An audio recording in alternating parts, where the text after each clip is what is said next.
Hey, it's Doug with Backcountry Pilgrim. In a previous video, we looked at how to read a map. That is, how to translate the various symbols, shadings, colorings, dotted lines, etc., so that we could see how a map sort of takes a picture of a given area.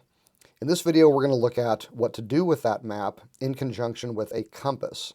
Now, unlike terrain navigation, where you basically just figure out what the terrain should look like on the map and then go out in the real world and try to find those features and navigate off of them, when we are actually out in the field or doing our planning, a compass can become indispensable. Now, everybody knows what a compass is, right? It's basically a device with a magnetized needle in it that always points north. As you can see, no matter how I move this compass around, the red needle is pointing north. Well, if we limit ourselves to that understanding of how a compass works, we could get in a fair amount of trouble. The first thing to note is that the compass needle is not actually pointing north. Rather, the entire needle, including the red and black on this one, is aligning itself with the Earth's magnetic field. And when it does that, we say that the needle is pointing north. Now, you might notice that this map is oriented differently than this compass is. And that is because if I put the compass straight up and down on the map, north should be up here, but it's actually over here, and that's because I have not oriented the map with reality. This map is oriented toward me because this is where I happen to want to make this video and do my planning. So during the planning stage of using a map and compass, that needle really doesn't matter.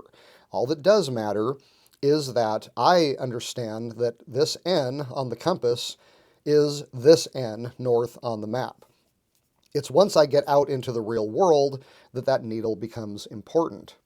The reason the needle is important is that as I'm walking around, this device is going to move around and therefore point in different directions depending on how I'm holding it or where I'm standing. In order for me to know that whatever I've got figured out on here is correct with reality, I need to know where that needle is supposed to be pointing when I use it. So there's a sense in which it really doesn't matter where the needle points. If I was on another planet where the needle aligned with a different magnetic field and this red side of the needle always pointed east, that's fine as long as I know where the needle is pointing. I can figure everything else out from that. So for example, the sun rises in the east and sets in the west. Now that's generally true with a large margin of error, but the point is, if I want to go north, I don't need the sun to rise or set in the north. I just need to know where the sun rises and sets, and I can figure out north from that. So in kind of the same way, this needle is always going to align with the Earth's magnetic field. Now, why do I keep saying that instead of simply saying points north? Well, here's the problem. Maps are drawn such that the top of the map is leading to true north. The North Pole, which is the opposite of the South Pole, the two poles forming the axis upon which the planet turns. The problem is the molten iron ore that creates Earth's magnetic field isn't sitting right at the North Pole. It is several degrees off, and what that means is, depending on where you are on the planet, the Earth's magnetic field is going to draw this needle away from the North Pole, generally speaking. Now, sometimes they just happen to line up. So I think right now, if you are in Florida in the United States and you pull out a compass, it will actually point at the North Pole simply because the magnetic force happens to be aligning the needle to the North Pole along the edge of Florida. But if you are here in California, for example, it's about 17 degrees off. And what that means is that if I am trusting my compass to tell me how to go somewhere on this map, when I go out into reality, I'm going to be 17 degrees off if I don't account for that difference between Earth's magnetic north and Earth's North Pole. Now, sometimes that difference isn't really that big of a deal. Depending on your map's scale, 17 degrees isn't going to necessarily take you to a completely wrong part of the map. If I was on the peak of Mount Hoffman and I wanted to travel to this lake 9398 here, on the map, this is a straight shot. It is literally right exactly up this grid line and pointing north. So, if I was to stand on Mount Hoffman, looking north on my compass, you'd think that I could just follow that bearing exactly, and I would end up exactly at that lake. However, because my compass is about 17 degrees off, that I am going to end up approximately here. Now, this isn't a tremendous difference. I could probably still figure out that the lake was over here. But if I was trying to do any kind of precision, suppose I was trying to find a specific draw off of a ridge that had 13 draws on it, and let's say all of them are utterly unclimbable other than the one I was looking for, just being off by a degree or two could make a big difference. Okay, so how do I know how far off I am? Well, good navigational maps will have an indicator of what is called declination. And what this does is it shows true north compared to magnetic north. Now, this is a little older map, but what it shows is that at the time this map was made, north, true north, and magnetic north were off by 13 degrees pulled to the east. Now, you might have heard me say, at the time this map was made, the magnetic field actually shifts. It's always generally north on the planet, but it's not always the same degree of difference, and so that is why it is important that if you are planning a trip where precise navigation is going to be important, that you know precisely what your declination is, so that you can either do the math or simply set it on the compass. Now, compasses like this have a little adjustment screw on the back, so that I can actually change the readout on this compass. Now remember, the needle will always align itself with the magnetic field. It's not going to point anywhere else. However, I can change what the dial says the needle is pointing to. And as long as I've got it set correctly, then I can go back to just setting north as my direction, and as long as my needle is in that little red arrow, I will know that I am actually looking north in reality, and the compass is going to work with my plans made with this map. Now, getting the compass oriented to the map is very helpful, because even though the needle doesn't really matter right now because I'm just standing here in my room getting ready to make some plans on the map, the rest of the tools on this Baseplate compass can come in handy for planning. So for example, let's suppose that I know I'm going to hike to Mount Hoffman, and the next place I want to go is not straight north, but over here somewhere. I want to get to Tuolumne Peak. Well, how do I know when I'm standing here what direction to point the compass in order to help me get there? Well, I can figure that out from the map. So what I can do is put my starting point here. Notice the compass is oriented to north on the map. It says north on here. These little red lines match these blue lines. Everything's lined up. But I know that when I get to Mount Hoffman, I don't want to go north. I want to go over here. So I can just simply rotate the compass until it is making a line from where I will be to where I want to go. And now you'll notice that the compass isn't pointing north anymore. North is over here. It's not up here because I've turned the compass. What a baseplate compass allows you to do, though, is spin this wheel around. Now you see those little red lines in there. If I turn this until those red lines are parallel with the map's grid lines, whatever number appears here in the direction of travel arrow is the degree difference between where I'm starting and where I want to finish. In this case, it is 40 degrees. So when I am out at Mount Hoffman, I can set my compass to 40 degrees because that's what I want to go to. But once I'm outside, I need to orient the compass not to the map, but to reality. So I and my compass turn ourselves around until the red magnetic needle is in this red housing. They call it putting red in the shed. Now, since my compass is set to 40 degrees, and since the needle is pointing to north, this is going to be my direction of travel in the real world. Now, of course, I could just leave the compass at north, remember that it's 40 degrees, and kind of aim that way and just hope I make it. So in this case, I'd have to orient the compass to reality. Okay, so now red is in the shed, everything's pointing north, but my goal is over here at 40 degrees. It's off that way somewhere. But it's going to be really hard to walk and follow that 40-degree mark. It's going to be even harder if it's something really precise, like one of these indicators in between. Every one of these lines is 2 degrees. So it's a lot easier if I just set the compass to exactly where I want to go, turn the compass, orient it to reality so that red is in the shed, and now I know that my direction of travel is pointing to exactly where I want it to be. And then I can use cool features like the sighting mirror. I can pick this up, point this at my target, move the mirror so that I can see that red is in the shed, and then I can pick an object to walk to using the compass, and I can keep leapfrogging all the way to my goal. Now, a baseplate compass is kind of like a Swiss Army knife. It's a whole collection of navigational tools all in one device. Now, not all baseplate compasses are going to have all of these features, but since this one has most of them, I thought it would be a good example. The first thing you're going to notice is that there is a protective housing that covers the compass.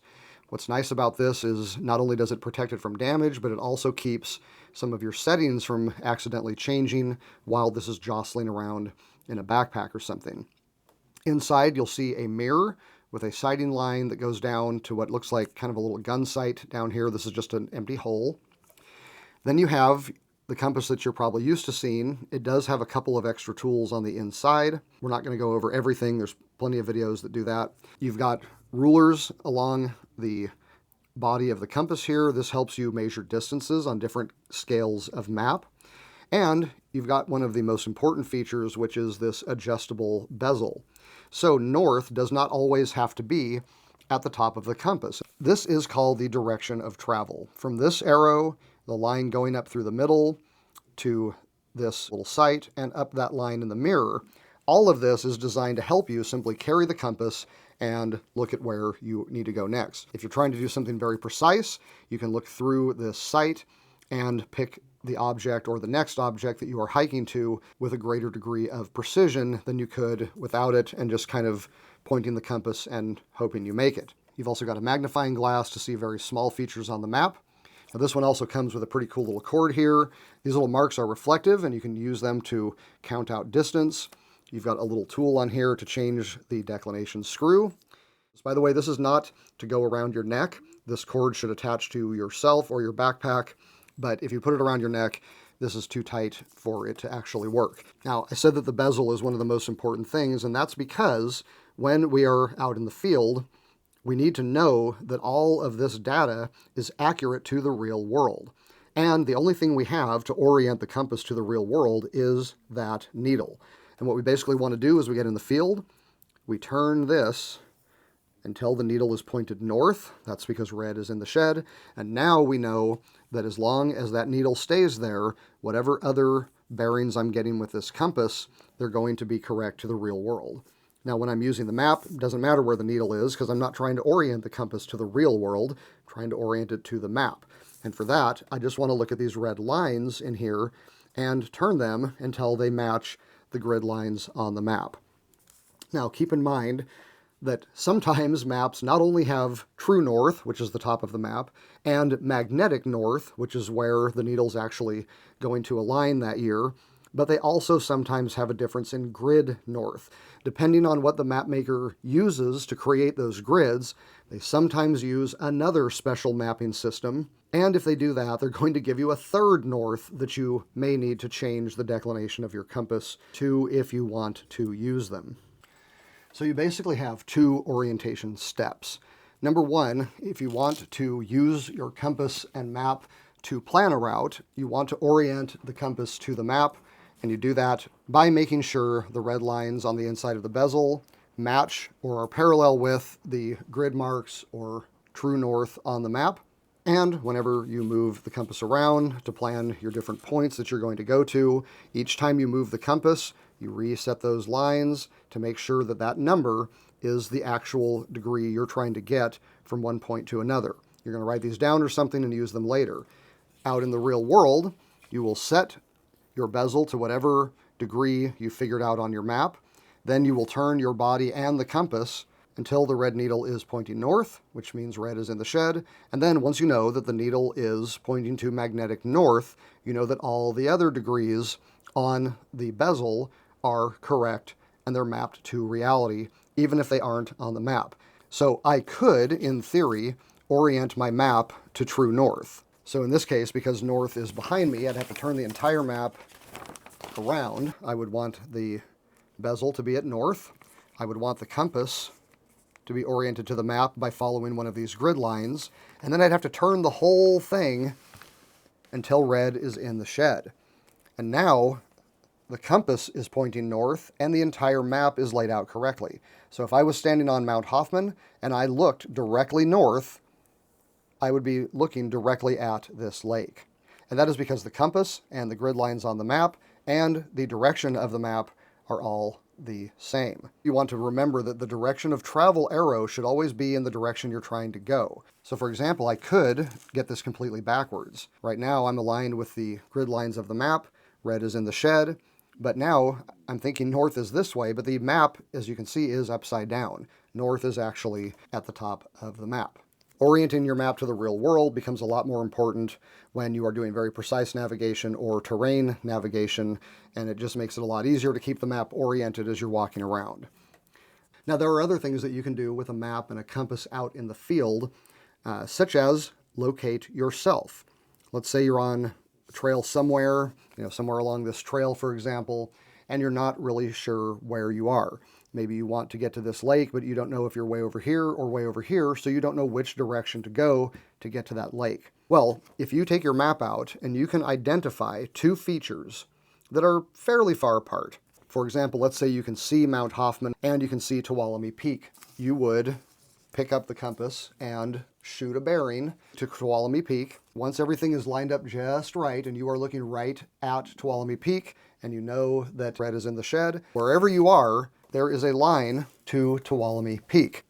Now you're going to do the same thing for Mount Hoffman. You're going to look directly at Mount Hoffman, you're going to put red in the shed, you're going to get your degrees, and then you're going to draw a line, and where those two lines cross is where you are. That's called doing a resection. Now remember, when you're drawing these on the map, you need this compass to be oriented to the map. Well, you can't do it by changing the bezel, because then your degrees are off. Rather, you leave the degrees where they are, and you move the compass until you know it, red is in the shed. Now, it's not going to work here because I'm not actually there, but then you'll know that the compass is oriented to the map and you can draw your line. This is another reason I like this extra box, because it gives you a longer ruler to draw lines on, and also the mirror can be used as a signal mirror in an emergency. So, those are the basics of using a map with a compass. I hope this has been helpful to you. If it has, would you mind giving the video a like and subscribe to Backcountry Pilgrim if you are into hiking, camping, backpacking, and the gear that goes with it. Until next time, I'm Doug. Thanks for watching.